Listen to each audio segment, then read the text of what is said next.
the United States.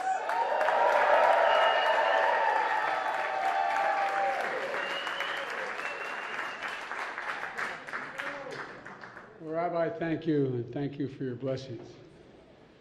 You know, thank you, Doug, and the staff for lighting this special White House menorah. As Doug said, that was from a piece of material from one of the beams in the White House. And I thought it's about time we had a permanent menorah here in the White House. And to all of you, this means so much to Jill and me and to Doug and Kamala that you're here. You know, I also want to thank, special thanks to my buddy, standing right here in the front, Chuck Schumer.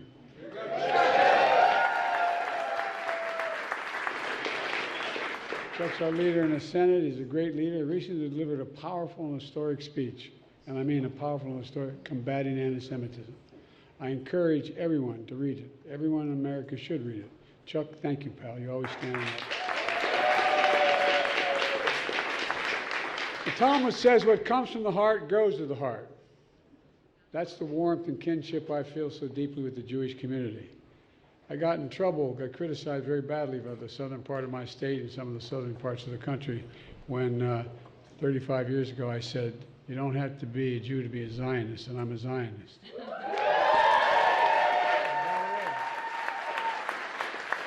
You don't have to be a Jew to be a Zionist. Hanukkah is a timeless story of miracles. Think about it. You know, from the Maccabees defeating one of the history's most powerful empires on an oil lasting 8 days was a miracle all by itself. The flame of faith that endures from tragedy to persecution to survival and to hope. That's what it survives to, survival and hope. But we know this year's Hanukkah is different. It's been 65 years since the deadliest day of the Jewish people since the Holocaust. 65 years. Most of you, and I got to meet with 5 survivors downstairs. That's why we're a little bit late. 5 survivors in each of the camps. I've taken all my children when they turned 14 years of age, my 3 children who lived and my 5 grandchildren. When they're 14 years old, I put them on a plane, I take them to Dachau because I want them to see. I want them to spend the day there and see. You can't pretend you don't know. Silence is complicity.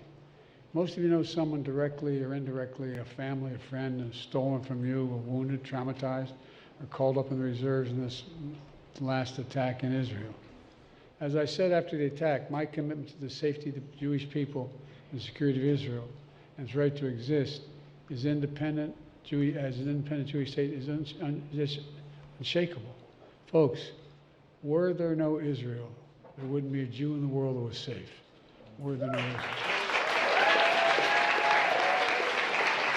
I'm a guarantee. I make no bones about it. I've had my differences with some Israeli leadership. I've known Bibi for now 51 years. He has a picture on his desk of he and I when he was a young member of the Israeli service here, foreign service. And I was a 32-year-old senator. And I wrote on the top of it, Bibi, I love you, but I don't agree with the damn thing you had to say. It's about the same today. I love him. But look, it's a tough spot. It's a tough spot. We continue to provide military assistance to Israel until they get rid of Hamas.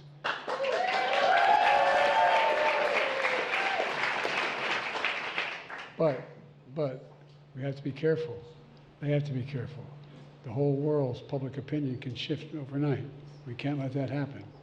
We're working relentlessly for the safe return of the hostages. I personally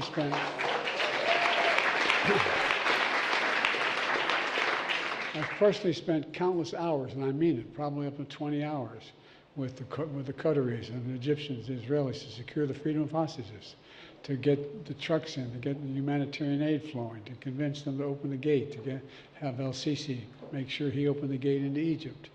And there's a whole range of things going on now that are really very, very difficult. We've gotten more than 100 hostages out, and we're not going to stop till we get every one of them home.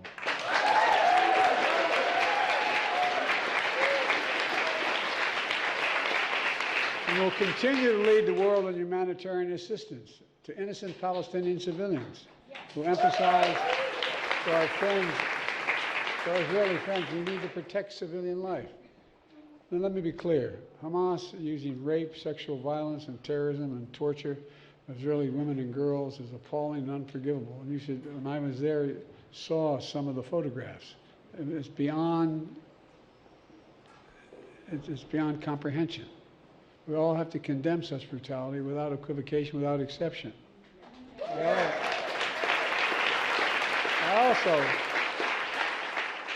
I also recognize your hurt from the silence and the fear and for your safety, because the surge of anti-Semitism in the United States of America and around the world is sickening.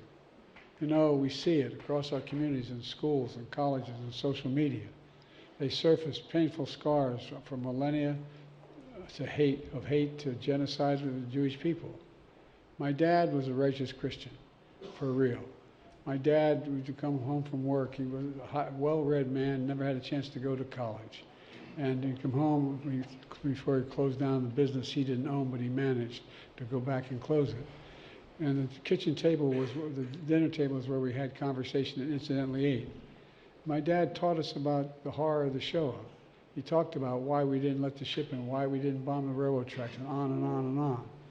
As I said, it awakened in me and my brothers and sisters and our children a sense, and our grandchildren, that this can happen again. Silence is complicity. Silence is complicity. As I said, that's why I've taken all of my children and grandchildren to Dachau and one to Auschwitz.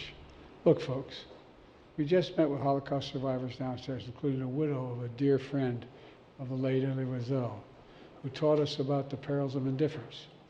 I think that they experienced only to see what's happening today.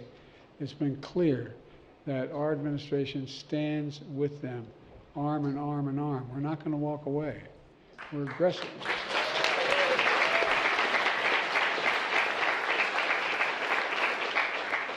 We're addressing and implementing the first ever national strategy to combat anti-Semitism, prosecuting hate